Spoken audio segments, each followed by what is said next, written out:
Hi there, it's the day after Christmas. You want a treat that will feed a large amount of people, but won't overwhelm them with the same Christmas fare that you've been having. You've got plenty of leftovers. What do? First thing you do, check to make sure the oven is empty, but it is not. We have a cookie sheet and another cookie sheet, 2 racks. We don't need to put anything big in there, so that's fine. So we're going to close the oven up. We are going to set the oven to 300. Let me check the rest. We are going to go back and check the recipe because we forgot to. All right, 375 degrees. 350 degrees? Okay, we are going to go check the recipe.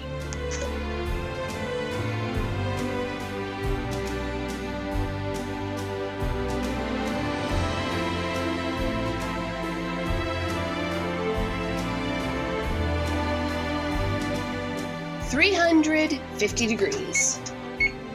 All right, and while that is heating up, we're going to start preparing. Note, in the sink, I have a strainer. This is what we call foreshadowing.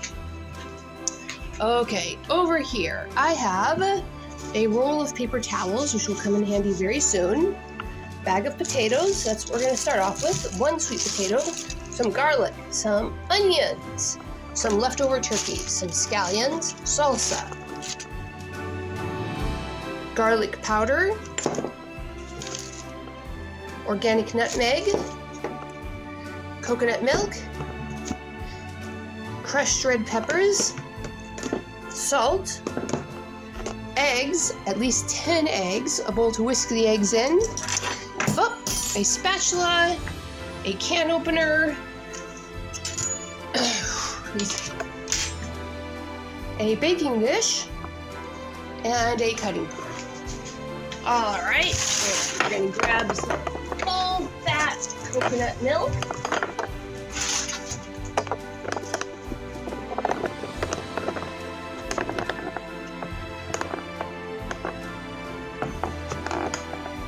All right, we are baking, I should tell you that. We are baking a nice turkey, kind of a souffle, kind of a casserole. But the first thing we've got to do is cover this with the bottom of this with hash browns. Okay, so we're going to give this a nice coating, a nice drizzly coating of olive oil. Not much, just enough to cover the bottom. Break out the trusty old pastry brush. Brush. Get the sides.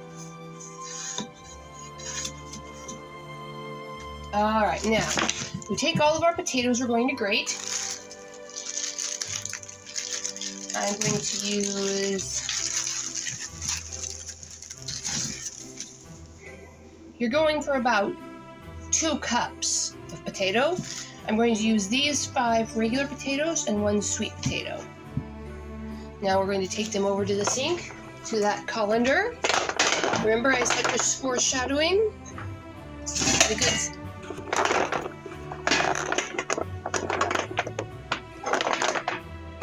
Okay, hold on.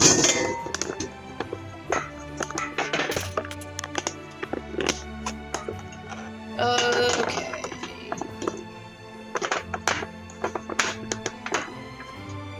There we go. Wash. Stir.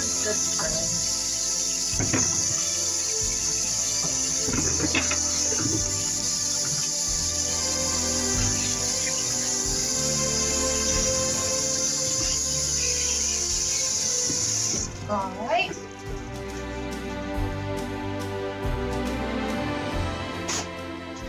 Now this is not the primary use we're going to make of the paper towels, but it is a good idea to scrub the last remnants of mold and dirt off of your potatoes.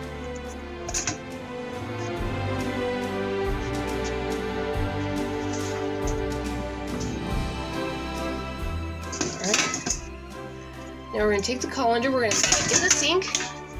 gonna give it a good shake, the water off, take it out of the oven. We will be cutting back this colander later, so don't forget. Okay. One of my potatoes has just made a daring escape into the rice bag.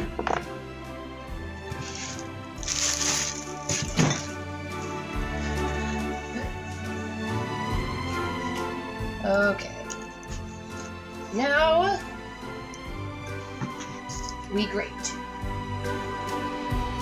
We'll put the grated potatoes into here. Sneezing in the other direction, away from my food. All right. Grate, grate, grate, grate.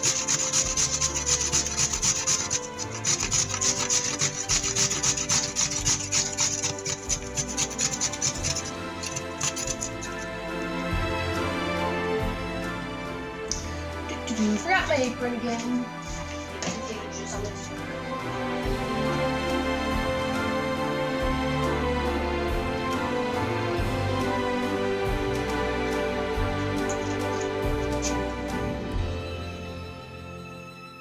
Okay. Sweet potatoes, got a bit of nasty spots on it. Gonna chop those off before I grate.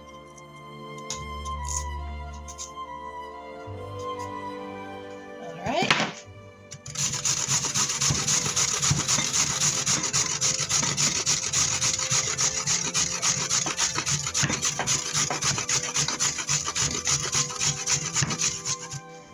Alright, that's a sweet potato.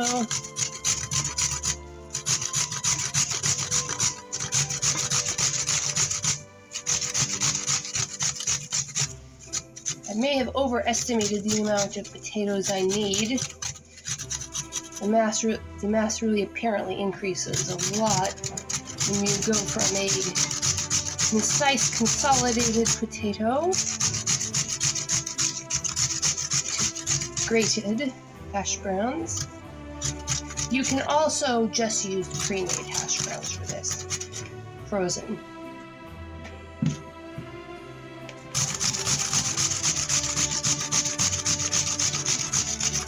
But now, as you can see, we've got a grater full of potatoes. Thing is, they've got a lot of water in them. So what we're going to do is we're going to take the camera back over to here. Yeah, that's a good angle.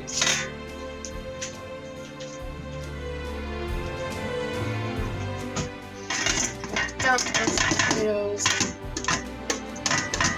into there. We want to get the right balance of starch and fluid. Mix them up, mix them up. You wouldn't really need to do this with just sweet potatoes.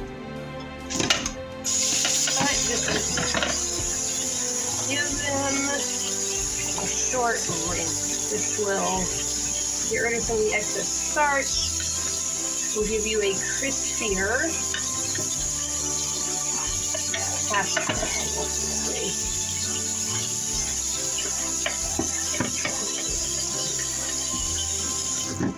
Alright, then you take them and squeeze out the extra water. And push them over to the side, grab them,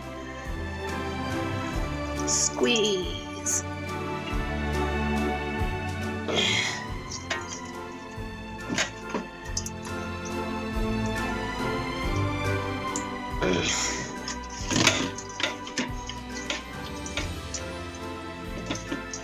Mix it up so you get a different handful the next time.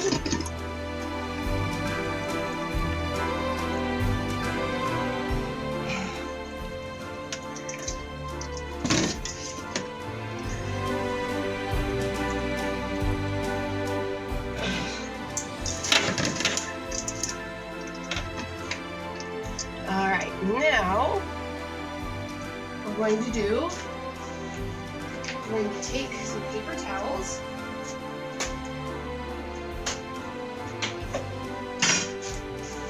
We've got another bowl off to the side here. Take your paper towels. Don't get too big a handful. You squeeze, and the paper towel absorbs that last bit of water.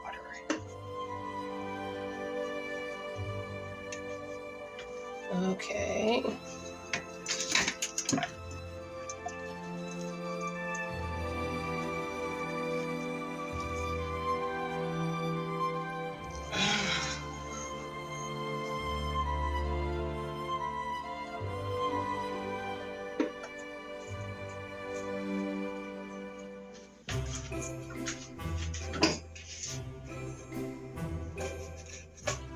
And that beep you just heard was the oven saying it's ready.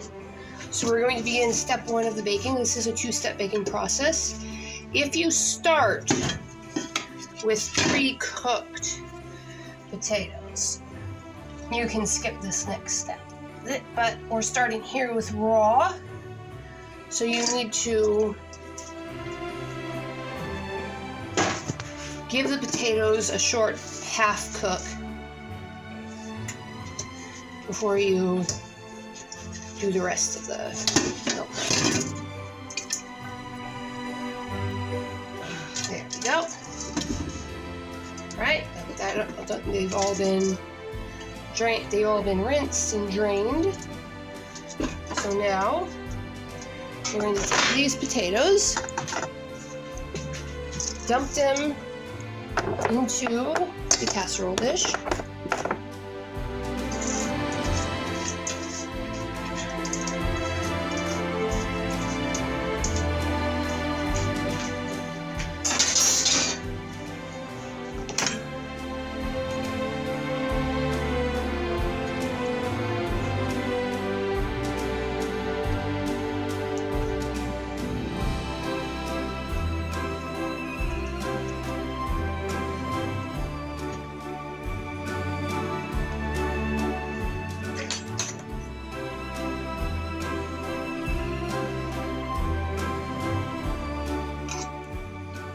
Okay, now this is just the first layer, just the beginning, and we're going to put it in to toast. We're going to set the timer for 10 minutes. Alright, then we're going to clear what we don't need off the top. And we're going to go get our trusty handy-dandy cast iron pan.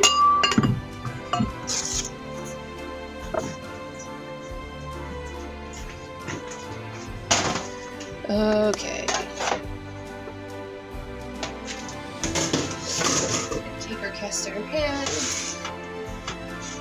A little bit too much seasoning left over from last time. Get that out. Alright, we're going to turn the heat on medium under our cast iron pan. We're going to take our olive oil, give a good oil coating in the pan. Now we are going to do some onions and garlic. So while that's heating up, over here,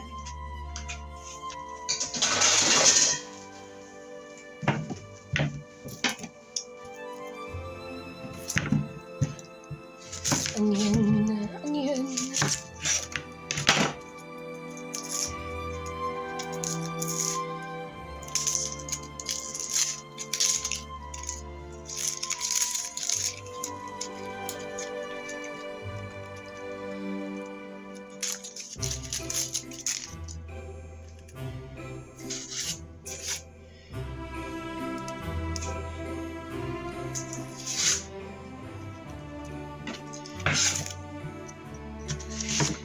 Okay.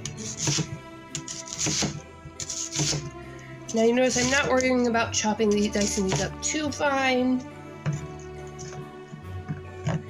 And honestly, whether you go for long, thin slices or properly diced is up to you.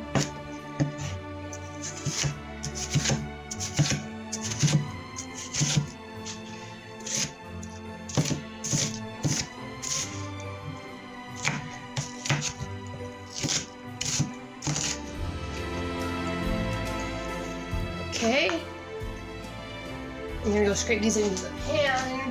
Bring the camera with me.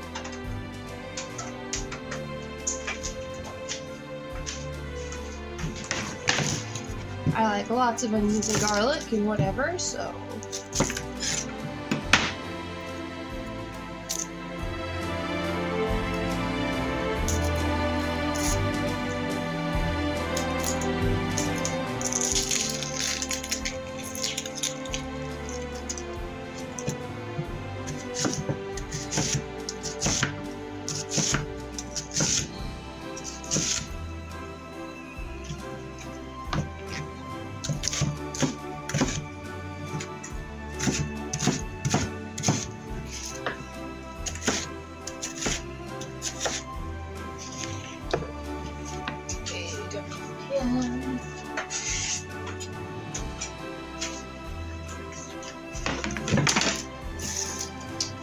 Grater.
Right.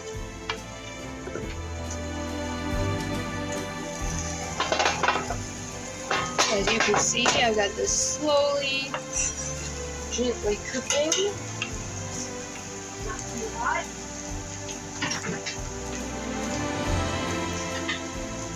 My goal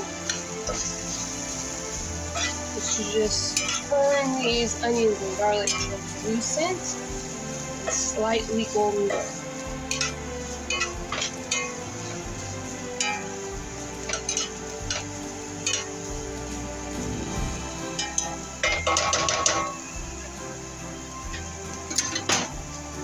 I'm going to help the translucent get along.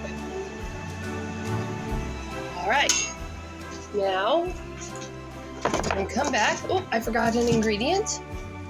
A lot of time, now this is sort of a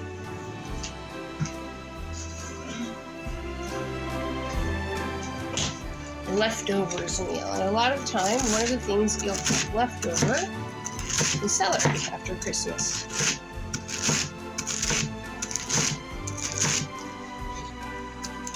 I don't want to throw this in until after I've gotten the onions and garlic nice golden brown. But it gives a nice vegetable crunch. In fact, I'm probably not going to saute these at all. I'm going to put them in with the baking. So I'm going to need a dish to hold these.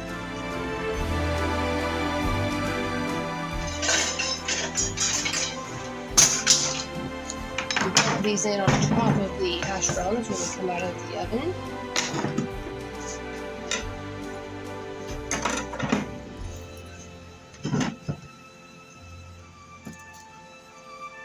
Alright, let's clear some of this mess out of here so we have room to work. Toss this in the swill bucket. Okay, now 10 eggs.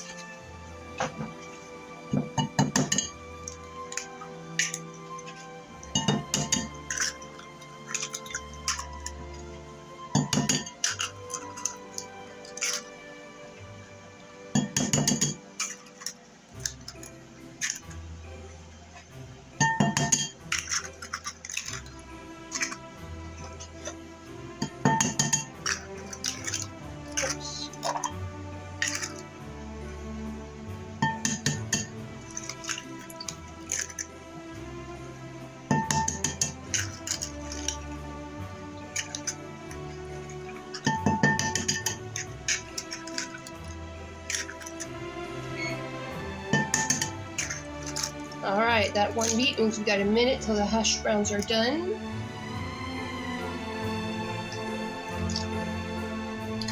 Okay. So, let's measure in our spices.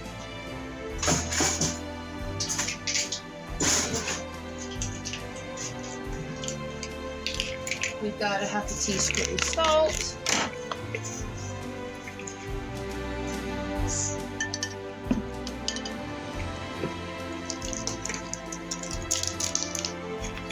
Tablespoon garlic powder.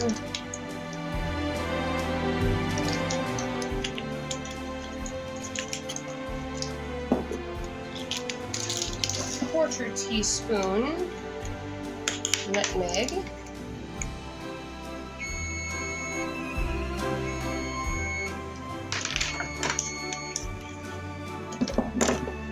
And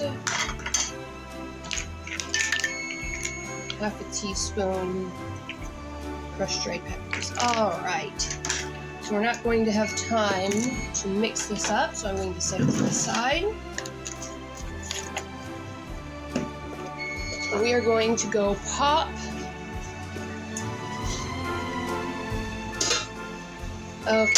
grab a cooling rack,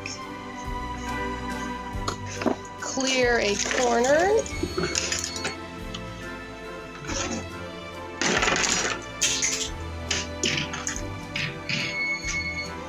grab a pot holder, grab our now half-cooked hash browns and set them down gently, just so. Turn off the timer, leave the oven on. Oh yes, those onions are getting transparent and just golden brown.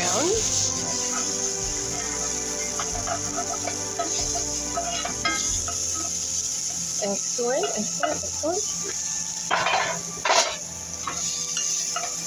Alright, now let's add a little more olive oil.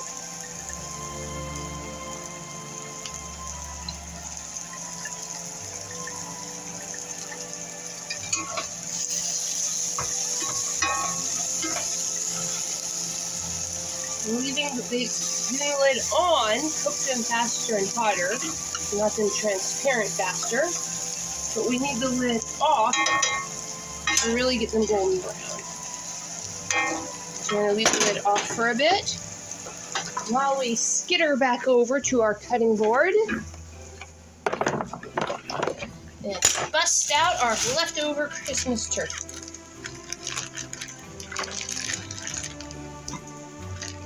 Alright, probably don't need to use all that, but a good chunk. Alright, now we're just going to chop this up into slices and cubes rather.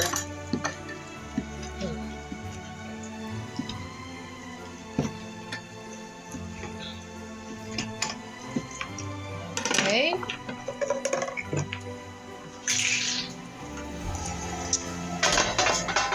Here we are.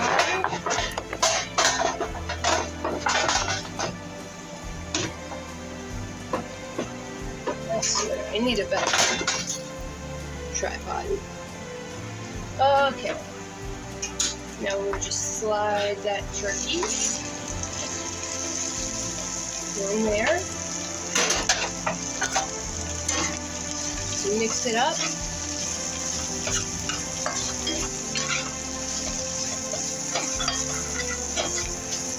Make sure you scrape the bottom so nothing sticks to the pan.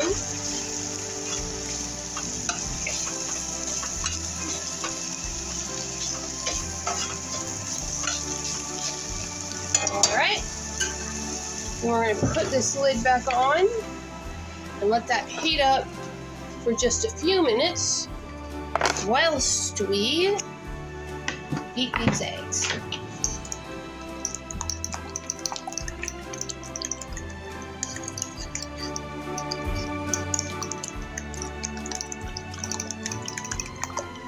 Technically we're beating the eggs and the spices together.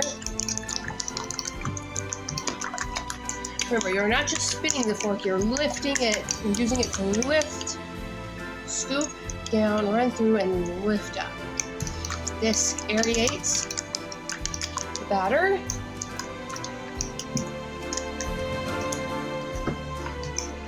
There's lots of little air bubbles in there.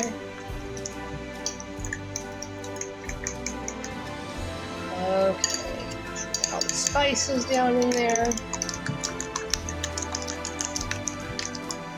Alright, now we take that celery, dump it in. Make sure we get all of that in there.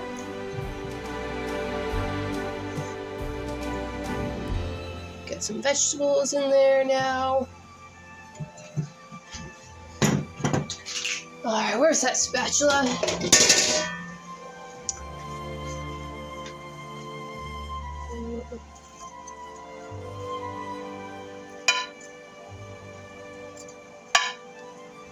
Okay.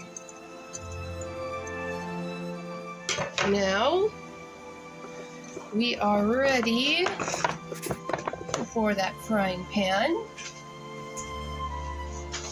Get off the heat. Pick up the frying pan.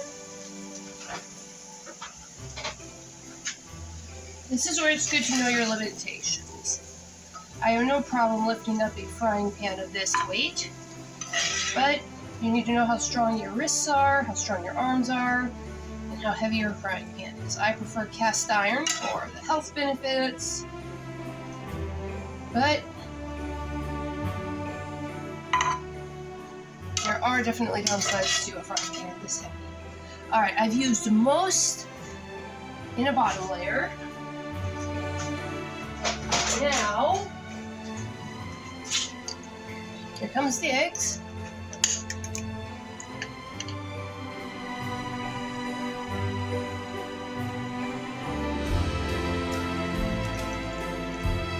Right. Get that so evenly distributed.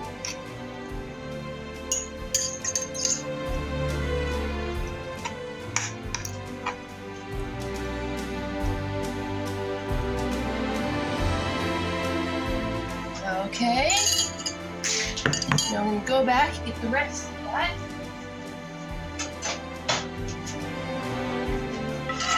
Sprinkle it over the top.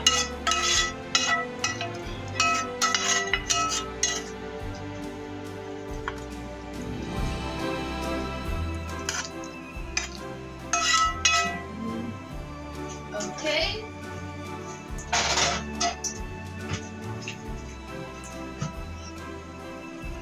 Shoot.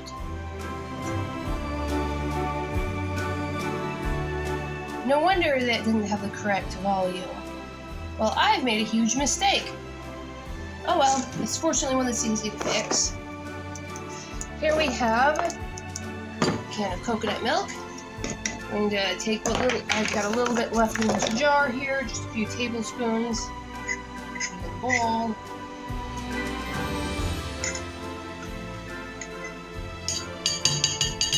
Now this mistake is going to mean that my casserole's thing is not going to be as pretty as it would have been otherwise. Remember to shake both that coconut milk up before you open it.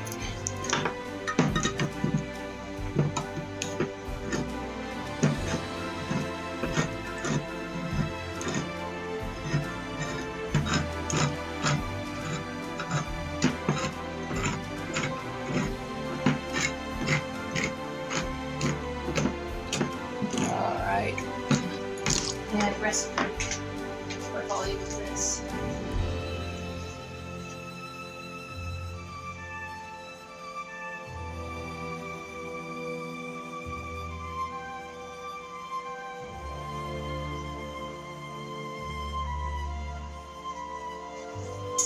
Alright, 3/4 of a cup of coconut milk.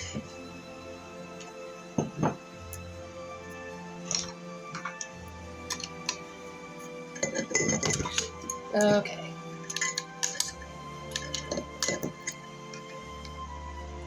So as you can see, this coconut milk has solidified, so we're going to have to run it through the blender.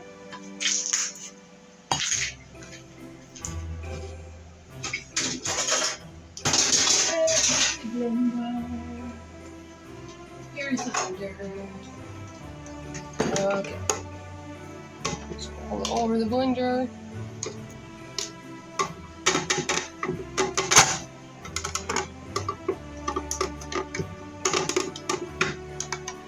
Pop 2 holes in the top.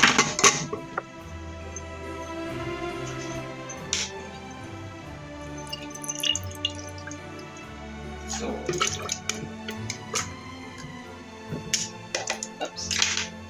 Okay. Stabby, break it up a little bit.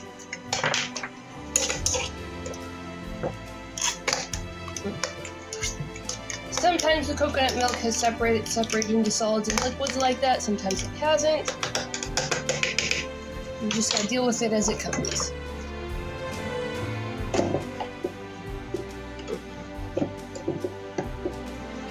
Alright, lid, blender lid.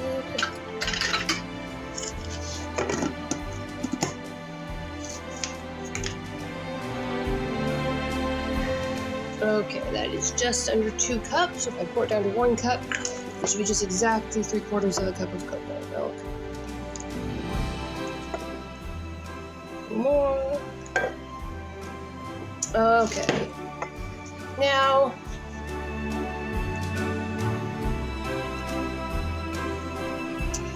in order for this to cook properly, we're going to need to mix it up. At least mix up the top layer. Probably don't need to disturb the hash brown layer. And then the heat and the natural properties of the eggs and the coconut milk cause it to mix the rest of the way.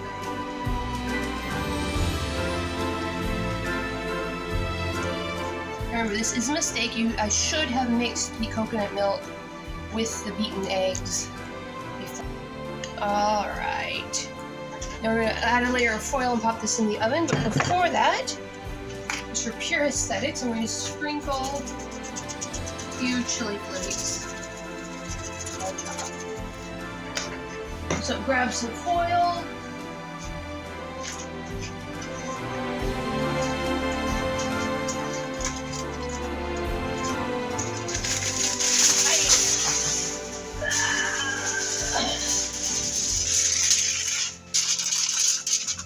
Whoopsie, and I think that's too short.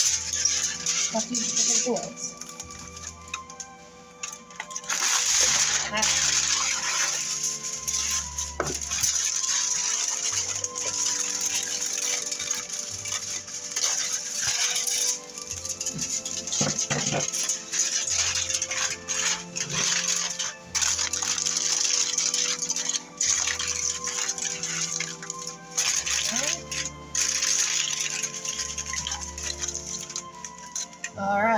this in the oven for 25 minutes.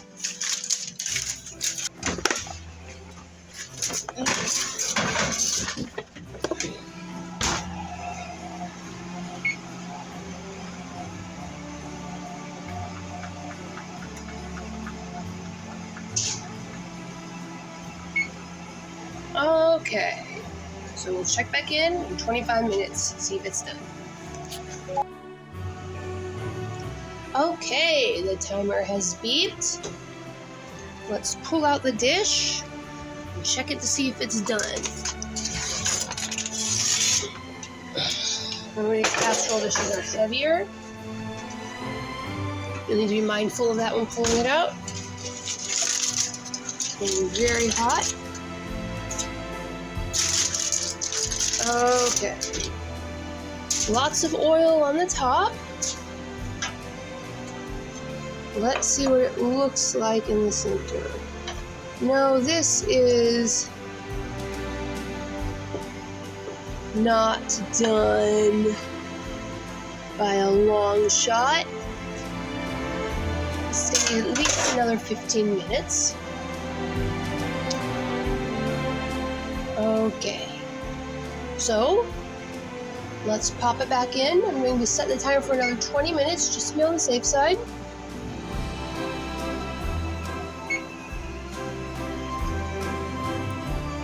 Now, in order to let some of that steam out, I'm actually going to put this in without the foil cover.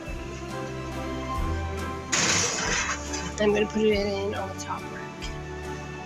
Alright, let's let that cook. Oops, accidentally reset it. Alright, 20 minutes.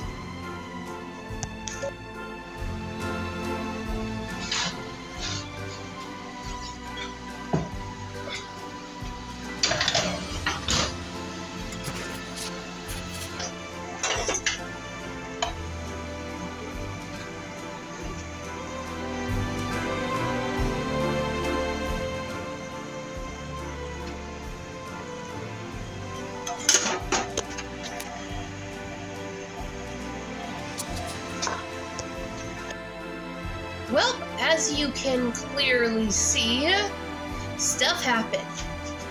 The delicious food has more than cooled. It has been decimated. But let's garnish this up the way it was supposed to be. Take your scallions, cut thin rings, not including the rubber band.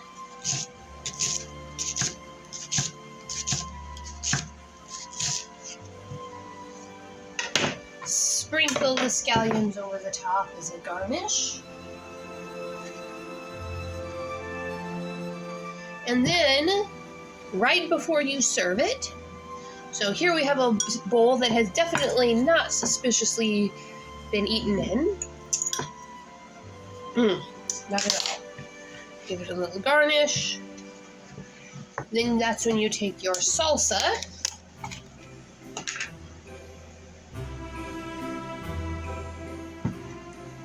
And bon appetit.